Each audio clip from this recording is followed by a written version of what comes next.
আজকে জাতীয় ঐক্যমত্য কমিশনের প্রথম বৈঠক অনুষ্ঠিত হয়েছে। আর এই ঐক্যমত্য কমিশনে বিএনপির পক্ষ থেকে যে প্রতিনিধি দল সেখানে উপস্থিত ছিল, তারা দাবি করেছে সংস্কারের আগেই যেন জাতীয় নির্বাচন দেওয়া হয়। আবার জামাতের পক্ষ থেকে যে প্রতিনিধি দল ছিল, জামাতের প্রতিনিধি দল দাবি করেছে সংস্কার আগে, কিন্তু জাতীয় নির্বাচন হতে হবে পরে। কেননা এমন অবস্থায় জাতীয় নির্বাচন করা কখনো ঠিক হবে না। কারণ পূর্ববর্তী ফ্যাসিস্ট সরকারে রেখে যাওয়া যে সিস্টেম, যে দুর্বল কাঠামো, সেই দুর্বল কাঠামোর ভিত্তিতেই যদি আবার নির্বাচন দেওয়া হয়, তাহলে সেখানে সঠিকভাবে নির্বাচন কখনো আশা করা যাবে না। রাষ্ট্রায়ত্ত যে কাঠামোগুলো আছে, অর্থাৎ সাংবিধানিক যে কাঠামোগুলো আছে, এই সাংবিধানিক কাঠামোগুলোতে যদি কোনোভাবে সংস্কার নিয়ে না আসা হয়, তাহলে আবারও যে কোনো সময় যে কোনো রাজনৈতিক দলের ভিতরে ফ্যাসিজম বা ফ্যাসিজম মাথা ছাড়া দিয়ে উঠতে পারে এবং সেটার মাধ্যমে আবার নতুন কোনো ফ্যাসিস্ট সরকার এই দেশের ঘাড়ের উপরে চেপে বসতে পারে। যার কারণে জামাতের পক্ষ থেকে বলা হয়েছে যে জাতীয় নির্বাচন পরে হোক, প্রয়োজনে আরও দেরি হোক, সেটাতে কোনো অসুবিধা নেই, কিন্তু আমাদের মূল দাবি হচ্ছে যেন সংস্কার কার্যক্রমটা আগে করা হয়। তাহলেই দেশবাসী যে চাওয়া, তারা সকলেই স্বাধীন একটি দেশে তাদের সকলের যে বৈষম্যহীন বা বৈষম্য বিরোধিতার মাধ্যমে যে আন্দোলন পরিচালিত হয়েছে, তাদের সেই আন্দোলন সফলতার মুখ দেখতে পারবে। এদিকে ছাত্রদের পক্ষ থেকে বলা হচ্ছে আবার ভিন্ন কথা। ছাত্রদের দাবি হচ্ছে সংস্কার এবং নির্বাচনের আগে ফ্যাসিস্ট সরকারের, অর্থাৎ বিগত যে ফ্যাসিস্ট আওয়ামী লীগ ছিল, তাদের আগে বিচার করতে হবে। তাহলে এখানে যে তিন দলের পক্ষ থেকে যে প্রতিনিধি দল উপস্থিত ছিল, তাদের বক্তব্য থেকে কিন্তু ভিন্ন ভিন্ন কথা উঠে এসেছে।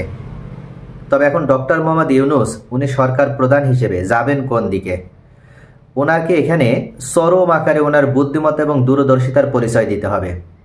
কেননা জাতি ওনাকে এমন একটি সময় ওনার হাতে এই মহা দায়িত্ব অর্পণ করেছে, যখন জাতি চায় যে এই দেশ পূর্বের জায়গায় ফিরে না, যে নতুনভাবে সংস্কারের মাধ্যমে নতুন এক বাংলাদেশের দিগন্ত রচিত হবে, এমন একটি দেশ এই জাতি দেখতে চায়। এবং তারা আর কখনো সেই ফ্যাসিবাদে ফিরে যেতে চায় না, আর কখনো তারা দুর্নীতিতে ফিরে যেতে চায় না, আর কখনো তারা দুর্নীতিতে পরপর 5 বার বিশ্ব চ্যাম্পিয়ন হওয়া যে রেকর্ড, সেই রেকর্ড তারা অর্জন করতে পারে না। এমনকি সারা বিশ্বের ভিতরে বাংলাদেশের থেকেও অনেক অনুন্নত এবং অনগ্রসর দেশ থাকার পরেও বাংলাদেশের রাজধানী ঢাকা বিশ্বের মধ্যে সবথেকে বসবাসের অযোগ্য একটি সিটি হিসেবে বিবেচিত হয়েছে।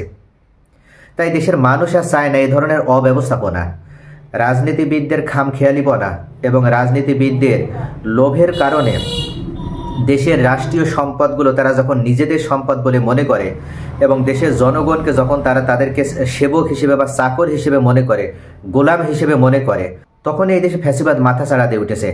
আর এই ফ্যাসিবাদ মাথা ছাড়া দিয়ে ওঠার কারণেই সাধারণ নাগরিক, সাধারণ জনগণ তারা কখনো তাদের ন্যায্য হিস্সা বা ন্যায্য অধিকার তারা কখনো এই দেশ থেকে লাভ করতে পারেনি বা কোনো সরকারের কাছ থেকে লাভ করতে পারেনি। এমনকি তারা রাষ্ট্রীয় বিভিন্ন প্রতিষ্ঠানগুলো কুক্ষিগত করে সেখানে বিভিন্ন অব্যবস্থাপনার মাধ্যমে দেশটাকে একেবারে সম্পূর্ণভাবে অনগ্রসর এবং বিনষ্টের দিকে এগিয়ে নিয়ে গিয়েছে। কেননা পূর্বে যারা এই দেশ নিয়ে রাজনীতি করেছে, তারা সকলেই এইভাবে রাজনীতি করেছে যে এই দেশটাকে তারা ব্যবসা প্রতিষ্ঠান হিসেবে ব্যবহার করেছে। তাদের উদ্দেশ্য ছিল যে এই দেশ থেকে তারা ব্যবসা করার মাধ্যমে তারা তাদের পুঁজি অর্জন করবে এবং তাদের মূল যে বাড়ি বা তাদের যে মূল যে হাউস, মূল যে তাদের ঠিকানা, যেমন আমেরিকা আছে, কানাডা আছে, সুইজারল্যান্ড আছে, ইউরোপিয়ান বিভিন্ন কান্ট্রিগুলো আছে, পার্শ্ববর্তী সিঙ্গাপুর আছে, থাইল্যান্ড আছে, মালয়েশিয়া আছে, এই সমস্ত জায়গাতে তারা স্থায়ী ঠিকানা বা স্থায়ী আবাস হিসেবে গড়ে তুলবে এবং এখান থেকে তারা ব্যবসা করবে, এখানকার মুনাফা নিয়ে তারা সেখানে যাবে। এই মেন্টালিটি নিয়ে, এই টেন্ডেন্সি নিয়ে যারা পূর্বে রাজনীতি করেছে, তাদেরকে ভবিষ্যতে আর রাজনীতি করতে দেওয়া হবে না বা তাদের রাজনীতি যেন চিরদিনের জন্য বন্ধ করা হয়।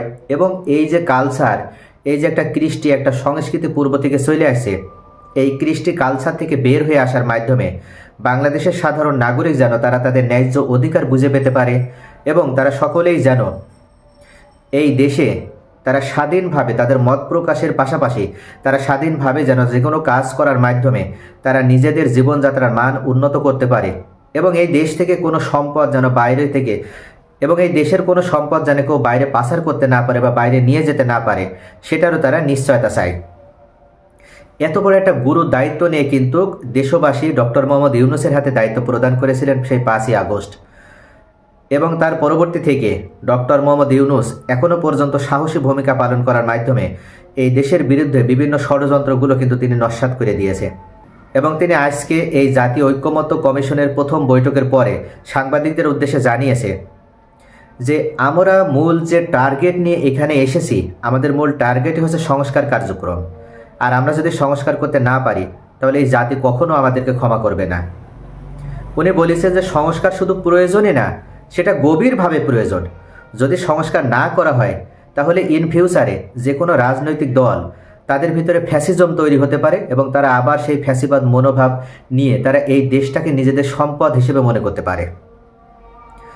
যার কারণে ডক্টর মোহাম্মদ ইউনূস অত্যন্ত বুদ্ধিমান ব্যক্তি উনি, এবং উনি অত্যন্ত কিন্তু দূরদৃষ্টি সম্পন্ন ব্যক্তি এবং যথেষ্ট জ্ঞানী মানুষ।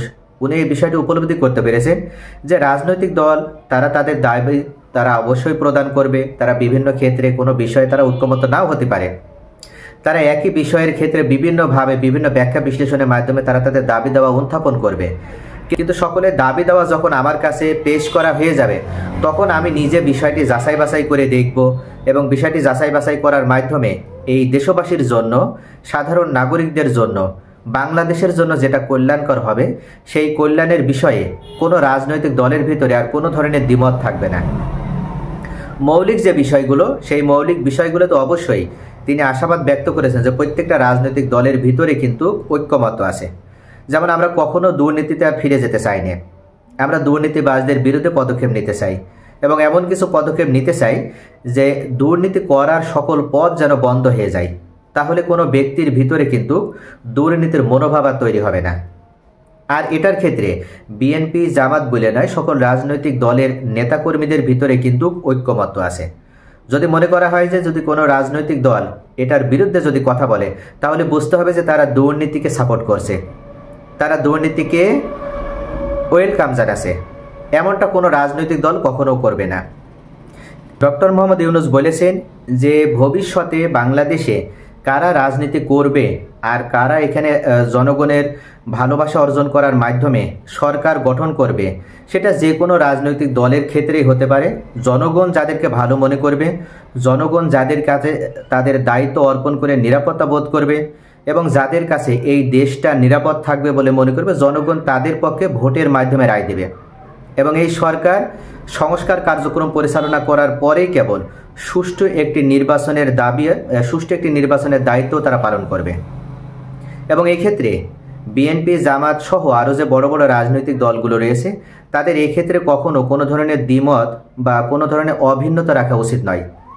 কেননা আমরা যদি ভালো একটা স্পেস তৈরি করতে না পারি, আমরা যদি ভালো একটা স্বচ্ছতা এবং জবাবদিহিতামূলক একটা এবং নিরপেক্ষ ভিত্তিক একটা নির্বাচনের যদি ব্যবস্থা করতে না পারি তাহলে সেই নির্বাচন কিন্তু কোনোভাবেই সঠিক নির্বাচন বা সুষ্ঠু নির্বাচন হয়েছে এমন কিন্তু কোনোভাবেই কোনো রাজনৈতিক দল বলতে পারবে না। যার কারণে আজ থেকে 100 বছর পরে বা 200 বছর পরের কথা কল্পনা করার মাধ্যমে আমাদের হাতে যে দায়িত্ব অর্পণ করা হয়েছে, আমরা চাই যে এখানে এমন একটা সুষ্ঠু পরিবেশ নিয়ে আসতে যে পরিবেশের মাধ্যমে আমাদের অনুপস্থিতিতেও পরবর্তীতে যেন যে কোনো সময় যখনই ভোট অনুষ্ঠিত হোক সঠিকভাবে এবং সুষ্ঠুভাবে নিরপেক্ষভাবে যেন ভোট অনুষ্ঠিত হয় এবং সঠিকভাবেই কোনো রাজনৈতিক দল যেন ক্ষমতায় আসে এবং তারা সুষ্ঠুভাবে এদেশে সুষ্ঠু গণতান্ত্রিক চর্চার মাধ্যমে, সুষ্ঠু রাজনৈতিক চর্চার মাধ্যমে তারা এই দেশটিকে সামনের দিকে এগিয়ে নিয়ে যেতে পারে। এমন একটি সংস্কার কার্যক্রম শেষ করার পরেই কেবল এই সরকার জাতীয় নির্বাচনের দিকে অগ্রসর হবে।